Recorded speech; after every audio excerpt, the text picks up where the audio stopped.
ఇప్పుడే జీ5 app download చేయండి. చూడండి మీ ఫేవరెట్ టీవీ షోస్ ఎప్పుడైనా ఎక్కడైనా. ఎవరైనా ఉన్నారండి? ఎవరు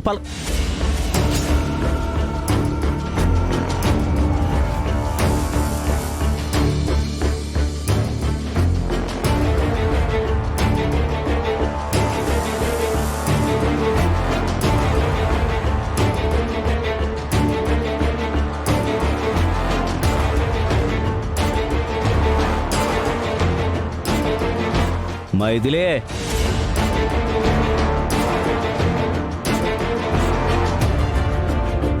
నా పెళ్ళం ఎక్కడుందే? ఎక్కడ దాచావు? అసలు మీరు ఎవరింటికి వచ్చారో తెలుసా? అసలు మీరు ఎవరి కోసం వచ్చారో అదైనా క్లారిటీ ఉందా? మీ ఆవిడ ఇక్కడ ఉండడం ఏంటి? హలో, నాకంతా తెలుసు. అడిగిన దానికి మాత్రమే సమాధానం చెప్పు. ఏం మాట్లాడుతున్నారు మీరు? మీ ఆవిడ ఇక్కడ ఎందుకు ఉంటుంది? ఇగో, ఏటి తెలియనట్టు నాటకాలు ఆడద్దు. నువ్వు నా పెళ్ళాన్ని ఆటో ఎక్కించి తీసుకెళ్ళటం నా కళ్ళారా చూశాను. అవును, మీ ఆవిడ్ని ఆటో ఎక్కించుకున్నాను. నేను హాస్పిటల్ దగ్గర దింపేశాను కదా. ఆ?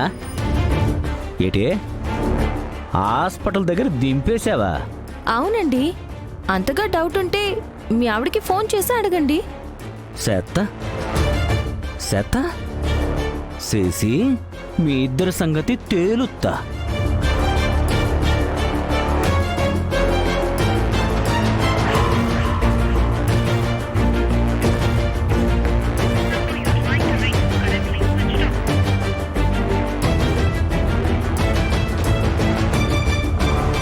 ఈ అమ్మాయి నిజం చెప్తుందా అబద్ధం చెప్తుందా? నా పెళ్ళాం ఫోన్ ఏమో స్విచ్ ఆఫ్ వస్తుంది. సర్లే, అది ఇంటికొచ్చాక దాని సంగతి తేలుత్తా. అవును, ఇంతకీ ఇంట్లో నువ్వున్నావేటి? ఇది మా కస్టమర్ ఇల్లు. ఇన్సూరెన్స్ చేయించడానికి వచ్చాను. మీరు కూడా ఇన్సూరెన్స్ చేయించుకుంటారా? పోయిన వెంటనే డబ్బులు వస్తాయి. మా అత్తయ్య గురికి చేయిస్తానులే. ప్రస్తుతానికి వస్తాను.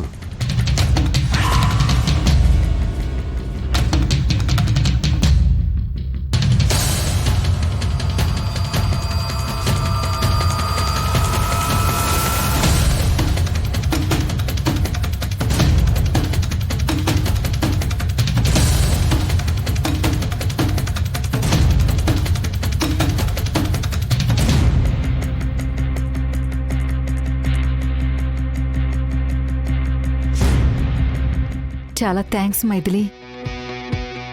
దేవతలాగా వచ్చి నన్ను కాపాడడమే కాకుండా ఈ ఆపద నుండి కూడా మమ్మల్ని కాపాడావు. నీ మేలు ఈ జన్మకే కాదు, ఏ జన్మకి మర్చిపోలేను. భలేవారండి. తండ్రి కూతుళ్ల ప్రేమను చూసిన తర్వాత నేనేంటి, ఆ దేవుడైనా కరిగిపోయి సహాయం చేయాల్సిందే.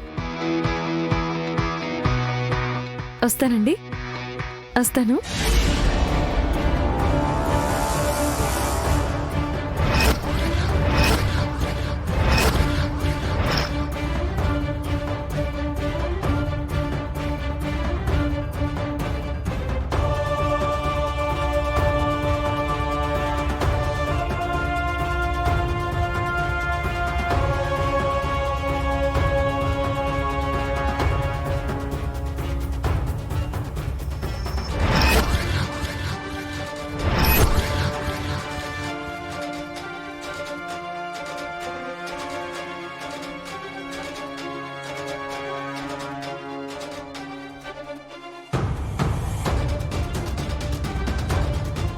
ఏంటమ్మా అలా చూస్తున్నావు? ఆ ఫోటోలో చివర ఆయన అతని పేరు గుణశేఖరమ్మా. ఒకప్పుడు మా కంపెనీలో అకౌంటెంట్. అంటే నాన్నకి కుటుంబం గురించి ముందే తెలుసా? అందుకేనా ఈ లీలాకృష్ణని చూసినా, ఆ ఫ్యామిలీని చూసినా భయంతో దాక్కుంటున్నారు? అయితే కథల్లో వీళ్ళ మధ్య ఏదో జరిగి ఉంటుంది. అది నాకు చెప్పడం ఇష్టం లేకే ఎన్నిసార్లు అడిగినా దాటేస్తున్నారు. మైథిలి, ఆయనెవరో నీకు తెలుసా అమ్మా? ఆ, ఆ, లేదండి, ఊరికే అడిగాను. సరే.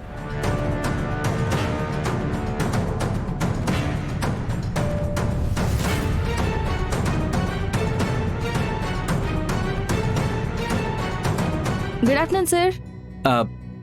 రామ్మా రా. వెళ్ళిన పని ఏమైందమ్మా? Grand success sir. Janaki Ramayya sweet షాప్లో పనిచేస్తున్న చాలా మంది ఎంప్లాయీస్తో మన బ్యాంక్లో అకౌంట్ ఓపెన్ చేయించాను. కంగ్రాచులేషన్స్ అమ్మా. ఇంత పెద్ద సక్సెస్ సాధిస్తే కంగ్రాచులేషన్స్ అని ఆనందంగా చెప్పకుండా ఇలా బాధగా చెప్తారేంటి? నవ్వుతూ చెప్పే అవకాశం లేక వాట్ హ్యాపెండ్ సార్? మన ఏజీఎం గారు ఫోన్ చేశారమ్మా. ఏజీఎం గారా? అవునమ్మా, రేపు మన బ్రాంచ్కి వస్తున్నారంట. ఆయన వచ్చే సమయానికి జానకమ్మ గ్రూప్ ఆఫ్ కంపెనీస్ నుంచి కనీసం 100 అకౌంట్లైనా మన బ్రాంచ్కి ట్రాన్స్ఫర్ అవ్వాలంట. అలా గనక అవ్వకపోతే మన ఇద్దరు ఉద్యోగాలు పీకేస్తానన్నాడమ్మా. ఏంటి సార్ ఇది? జానకమ్మ గారి కంపెనీ ఏమో మన బ్యాంక్లో ఫ్రాడ్ జరిగింది అంటారు, అందుకే మన బ్రాంచ్లో ఉన్న అకౌంట్స్ అన్నీ వేరే బ్రాంచ్కి మార్చేస్తామంటారు. కానీ సార్ ఏమో ఎట్టి పరిస్థితుల్లోనూ జానకమ్మ గారి కంపెనీ అకౌంట్స్ అన్నీ మన బ్యాంకే ట్రాన్స్ఫర్ అవ్వాలి అంటారు. అంత ఈజీ అనుకుంటున్నారా? తీసేస్తే తీసేమనండి సార్. అమ్మా అమ్మా, నీకింకా పెళ్లి కాలేదమ్మా, పిల్లలు కూడా లేరు. సార్ ఏం మాట్లాడుతున్నారు? సారీ అమ్మా, సారీ. అదేనమ్మా, పెళ్ళి పిల్లలు లేరు కాబట్టి ఉద్యోగం ఊడిపోయినా ఏమీ కాదు. అదే నాకు పెళ్ళై పిల్లలు ఉన్నారమ్మా. ఈ ఉద్యోగం పోతే నేను అడుక్కు తినాలమ్మా. ఇప్పుడు నన్ను ఏం చేయమంటారు సార్? నువ్వేం చేస్తావో నాకు తెలియదు కానీ ఆ ఏజీఎం వచ్చేలోగా ఆ జానకమ్మ కంపెనీలో ఉన్న సీఈఓని మన బ్రాంచ్కి చీఫ్ గెస్ట్గా తీసుకురావాలమ్మా. సార్ అతను తింగరోడు సార్, పైగా బిల్డప్లు ఎక్కువ. మన బ్రాంచ్లో ఏదో మోసం జరిగిందని స్ట్రాంగ్గా ఫిక్స్ అయిపోయాడు సార్. అతన్ని తీసుకురావడం అంటే చాలా కష్టం సార్. కష్టమే కాదు, అస్సలు కుదరదు కూడా. కష్టమే కాదు, అస్సలు కుదరదు కూడా. అమ్మమ్మమ్మమ్మ, అంత మాట అనుకు తల్లి, చచ్చి నీ కడుపును పుడతాను. సార్ నువ్వే ఏదో ఒకటి చేసి ఆ కంపెనీ సీఈఓని మన బ్రాంచ్కి తీసుకురాగలిగితే మన ఇద్దరు ఉద్యోగాలు నిలబడతాయి. ప్లీజ్ అమ్మా, నన్ను కాపాడు. వయసులో నాకంటే చిన్నదానివైనా నీకు దండం సార్, సార్, పెడుతున్నానమ్మా. ఏంటి సార్ ఇది? అవునమ్మా, ఈ ఒక్క పని చేసావంటే మనమిద్దరం రిటైర్ అయ్యేదాకా హ్యాపీగా ఇదే బ్యాంకులో ఉద్యోగం చేసుకోవచ్చు. మీకు ప్రాబ్లం అర్థం కావట్లేదు. అతను నన్ను చూస్తే అంత ఎత్తున ఎగురుతున్నాడు, మీరేమో లైఫ్ అండ్ డెత్ అంటున్నారు. ఎలా సార్? జీ5 యాప్ డౌన్లోడ్ చేసి అన్ని ఎపిసోడ్స్ పూర్తి ఉచితంగా చూడండి.